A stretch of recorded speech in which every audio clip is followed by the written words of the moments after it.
Hey, good afternoon, Deliverance Chronicles family. So my tripod broke and I went out to Best Buy to pick up a new tripod. And while I was in the car, the Spirit of the Lord started to speak to me. And he brought me back to the story of the 12 spies in Numbers chapter 13. I'm just going to break it down for you real quick, and then I'll tell you what the Lord said to me. So as the children of Israel needed to go spy out the land of Canaan, there were 7 nations that were greater than them that lived in Canaan. Now, the significance about the 7 nations is this, that they were idolaters, they worshipped demons, and they were involved in all kind of nefarious activity that God had considered abominable. So one of the commandments God gave the children of Israel was to not give your daughters to their sons and not take their daughters for wives. I digress. At some point, I want you to think about this. God told Moses to send out 12 spies. And the spies came from the 12 tribes of Israel. And the 2 famous ones, the most important ones, were Joshua and Caleb. Now, why did God send out the 12 spies? God could have just told Moses exactly what it looked like, the topography, the enemies they would face in the land, and what other conditions would be important or pertinent to what they were up against or what they would face. But he didn't. He sent out 12 individual spies, and they spied out the land. And in one of the scriptures, they even said, "We look like grasshoppers to them." And so my question is, how would you know how they perceive you? You cannot know what they perceive unless either God is feeding you the information or the enemy is working to paint a picture of what may look as danger. Okay? Follow me. In verse 24, right? 23, sorry. It says, when they came to Eshcol, or the Eshcol Valley, they cut off a branch with only one bunch of grapes on it. They carried it on a pole between the 2 of them. They also brought some pomegranates and figs, so they called the valley Eshcol, which means bunch of grapes, because of the bunch of grapes the Israelites had cut off.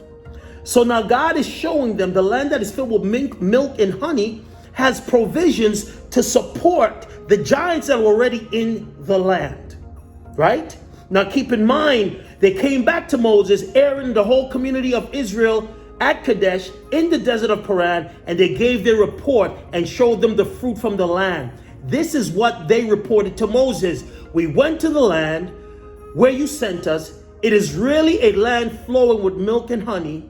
Here are some of its fruits, but the people who live there are strong. So they determined based on their size that they were strong, not because they had a militaristic encounter with them. The people who live in the land, they are strong, and the cities have walls and are very large. They are saying that the cities are protected and it's impenetrable to their own eyes. We even saw the descendants of Anak there. The descendants of Anak are giants, or the Anakim. So among the people that inhabited the land, there were giants. The Amalekites live in the Negev. The Hittites, the Jebusites, the Amorites live in the mountain region. And the Canaanites live along the coast of the Mediterranean Sea and along the Jordan River. Now, this is Caleb's report. Caleb told the people to be quiet and listen to Moses. Caleb said, "Let's go now and take possession of the land. We should be more than able to conquer it." But the men who had gone with them said, "We can't attack those people. They are too strong for us." So they began to spread lies among the Israelites. I want to point out a couple of things, and then I'm going to tell you what the Lord said to me. The 10 that gave the report to inspire fear in the people. The 2, Aaron and Joshua, understood that although there would be a battle, the battle was not their own. God will never send you to go fight a battle and not give you the provisions for you to be victorious. Again, everything about life has to do with perception. Whether we understand the nature of the battle, God didn't have to send the 12 spies out to go spy out the land. God sent the 12 spies out to help us to understand that there is a report that we need to believe. And the report is the report of the Lord. Just based on what Aaron and Caleb had said to the people, we knew that that report was the report of the Lord. Why? Because we cannot win today's victory on yesterday's battle. We cannot win or defeat the enemies that we're facing right now based on we defeated enemies from last year. I'm even going deeper to say to this. In 2021, the victories that you need, the strategies from 2015 will not work. Why? Because the kingdom of darkness is evolving. The enemy is doing things perhaps we have not seen. And therefore, because God always has the last laugh, he too has something planned for something that has evolved in our perception and our eyes. But we know that God, the Bible says God changeth not. He's the same yesterday, today, and forever. Meaning that he already has a plan for this thing that looked like it has evolved and changed in you. The reason why I'm making this video is because I know that the enemy is using fear through the media, fear from people that may have been sick and died from COVID, all kinds of fear. The issue is Psalm 91 is still true. If God is not able to keep you, then nobody can keep you. The vaccine can't keep you. Nothing can keep you. If God has not preserved your life and kept you all the years of your life, then nothing else can keep you. There's never been a person that has left planet Earth that was not authorized by God. Even if it was an accident, even if there were extenuating circumstances that we don't know about, even if there were curses, covenants, pacts, oaths, and agreements, that there's a premature death in a family, God knows everything. And God knows exactly where you are today. God knows exactly what you're going through. God knows the weapons that the enemy is using against you. God knows the thought patterns that he's putting in your mind. This is why the Bible says to hold every imagination to the knowledge of Christ, because we have to come to a place where it won't make sense to everybody that is looking around. It won't make sense for you not to do what everybody else is doing. It won't make sense to do what everybody's telling you to do. It won't make sense when everybody says that we can't beat them, but you're saying I'm going to be victorious. It won't make sense with all the things that you're going through and you expect to win. It won't make sense that you can go into the land of the enemy, encounter the 7 nations that are before you, knowing that they're giants in the land, the sons of Anak, knowing that their curses, covenants, pacts, oaths, and agreements that may be working against you, knowing that the devil has released demons to come after you, destroy your life, destroy your faith. And God is still saying, through Aaron and through Caleb, let's go take them out. There is not a situation, circumstance, a plan, a scheme, anything that the enemy has contrived or concocted that God is not aware of and he's not able to defeat. Anything that the enemy comes against is going to be your faith.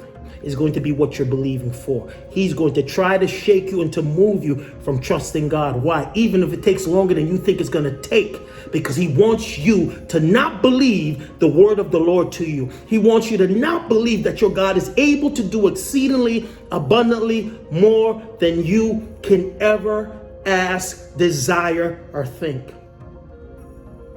He wants you to believe that the battle is too tough. He wants you to get up, give up, and lay down. He wants you not to pray. Here's the other thing that God has been showing me. The Bible talks about prayer, and it talks about prayer as being a continuous event that is never ending, meaning every time that you have a moment. I'm not talking about the prayer times where you said, I'm going to get up at noon, I'm going to get up at midnight, or I'm going to get up at 4 and I'm going to pray. But every moment that you have in passing, riding in the car, riding in the train, sitting around, doing nothing, sitting on the porch, and you decide, God, I just want to thank you. I just want to praise your name. We come against every plan and scheme of the enemy. We bind the hands of wickedness. The Bible says to pray without ceasing. Man, ought to always be praying. And so I'm sitting in the car and I'm thinking about Aaron and Caleb and Moses and the children of Israel about to go into the land. And I'm starting to think about, God, there are things that I've been praying for and it seems like you're not answering. And I know that is not just my story. And I hear a voice say, why would God tell you to pray without ceasing if he always answers the first time? And I'm here to tell you today, whether or not God moves in the time frame that you deem acceptable, he doesn't have to give you an idea of when it's going to take place. I talked about trumpetless miracles. And what a trumpetless miracle means is God does not have to make a public announcement of what he's going to do in your life. God does not, from a strategic perspective, he does not have to inform the enemy of what he's about to do. When he's going to do it, he's just going to do it and you will know. Nevertheless, the reason why God does not answer, I know it seems like I'm all over the place. The first time, because many times he's trying to draw you to him. He's trying to establish relationship with him. He's trying to help you to understand that this is not just about gimme, gimme, gimme and what I want. He wants you to know his very character. So when he does something that seems like outside of the scope of how you know him, perhaps he's trying to stretch you to understand a different facet of who he is. The children of Israel needed to see that with all the battles that they had encountered, they had quite a few. Some of them so pronounced. The Red Sea incident.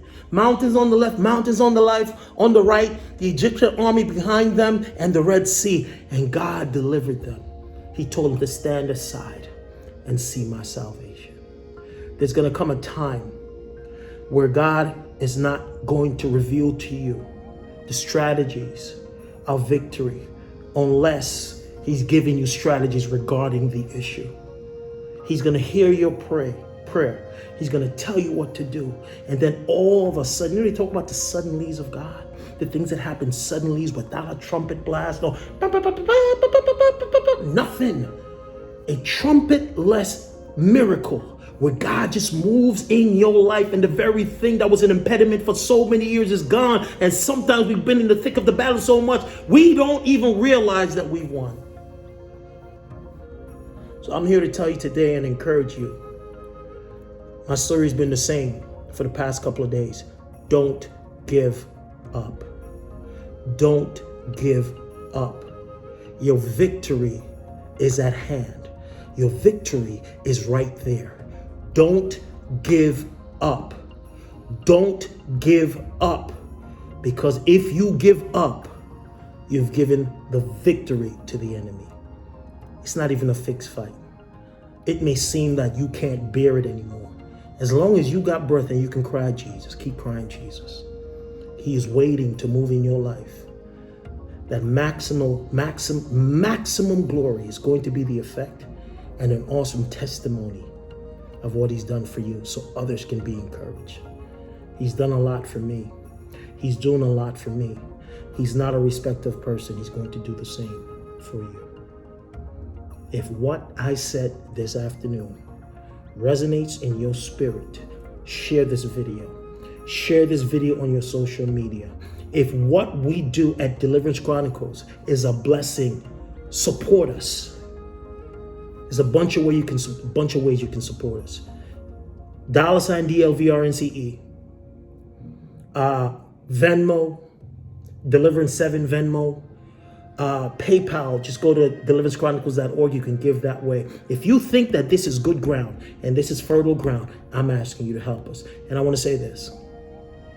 May the blessings of the Lord make you rich and add no sorrow to your life and every single person that you love. And I just want to say thank you and God bless.